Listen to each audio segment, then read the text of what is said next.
Process চলতেছে, কিছুক্ষণের মধ্যে মাল ডালবো, সরাসরি লাইভে চলতেছে। এই দেখেন ঘন ঘন গাড়ি এইটাছে, এই গাড়ি আমাকে কদিন বাস দিয়ে আমাকে ক্লিয়ার করছে। এই দেখছেন গেছে কালকে, না গেছে কালকে যে আমাকে ক্লিয়ার করছে।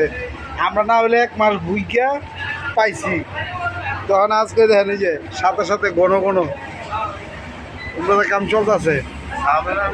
এই যে এখানে আমাকে দেখা যায় কাউসার বন্ধু আইছে, এই যে মোবাইল টিপতেছে, ঠিক আছে। এই যে কাউসার বন্ধু, এই যে ছাত্র রাইতেছে, অনেক চিপা চাপাতে যাইতে হইব, অনেক কিছু করার নাই। এই যে ছাত্ররা, এই যে